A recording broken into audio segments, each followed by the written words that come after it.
The third principle of management that we're going to discuss is leading, or leading authentically. Have you ever had a time where you were really enjoying work, the environment, the people that you work with, the job you were doing? At that time, you were engaged. Employee engagement is defined as a mental state in which a person is performing a work activity and is fully engaged, immersed in the activity, and feeling full of energy and enthusiasm for the work. Now, what contributes to employee engagement? There are two aspects, personal and situational. So for the personal, first there's personality. Does this person tend to be happy generally, or are they mostly a negative Nancy? Then it's positive mindset. Does this person tend to see the bright side of things, or are they typically looking for what's wrong in a situation? Finally, there's human and social capital. Does the person have the appropriate skills for the role?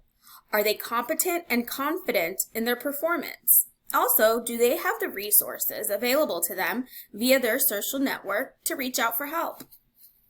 Then there's situational factors. Job characteristics. So is there variety in the work that is being done? Are they receiving timely feedback about their performance and given the opportunity to improve? There's leadership aspects. Do they have supportive, positive, and trusting relationships with their leaders? You are asked to think about a not-so-great leader and a great leader you've had in the past. How was your engagement under each of those leaders? And then there's organizational climate. Is the climate positive or is the climate negative?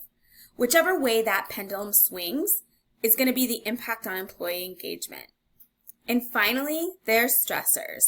Things in the workplace that cause stress. There is more engagement when there is less stress, and vice versa. Now, here are some ways that you as a leader can increase employee engagement.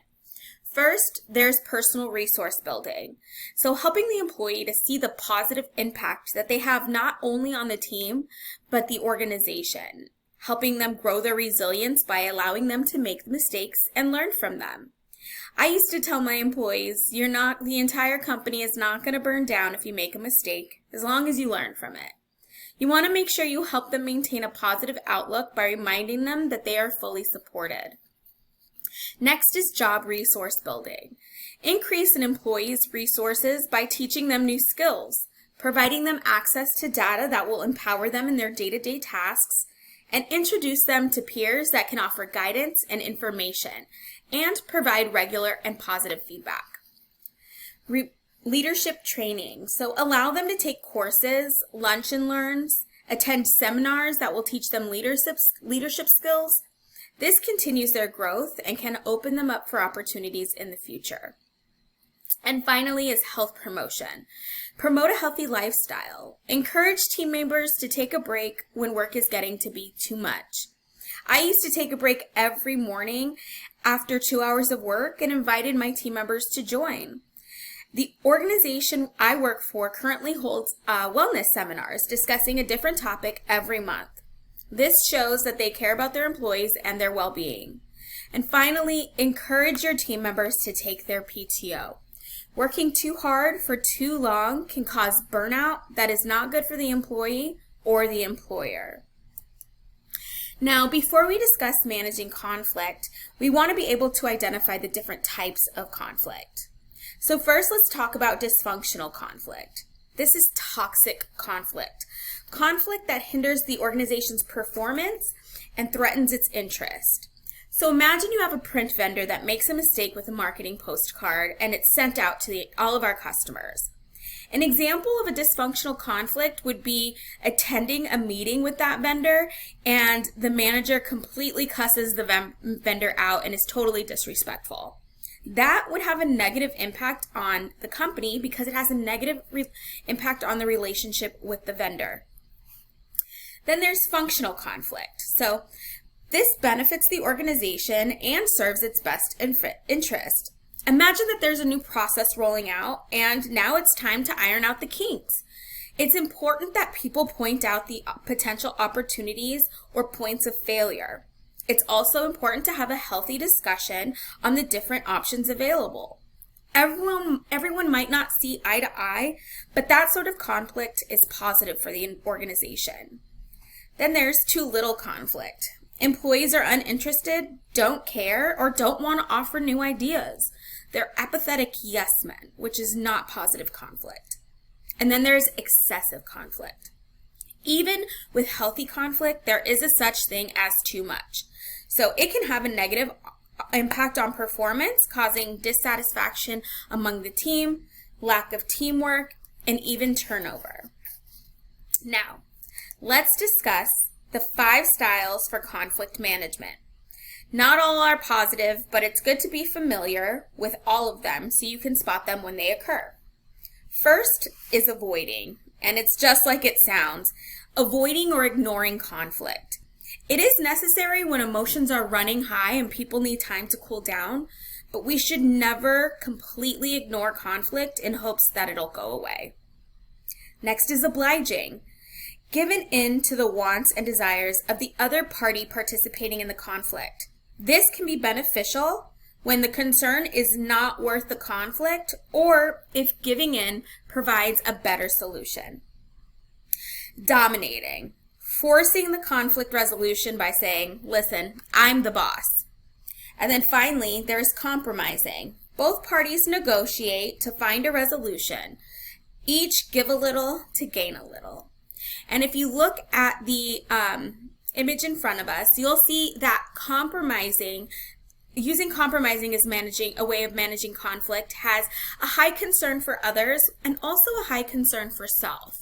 But when you're dominating and you're saying things like, I'm the boss, it's got a low concern for others, but a high concern for self. Obliging has a low concern for self and a high concern for others. And avoiding has a low concern for both. So making sure that you're finding the appropriate type of managing conflict. Next is corrective action. So let's discuss what we go through when we are leading towards possible corrective action. All right, and this is the least glamorous part of leading. Corrective action is a process. You can't just start writing someone up. There has to be effort put in by the leader to support the employee and guide them in the right direction. One must provide them tools to improve.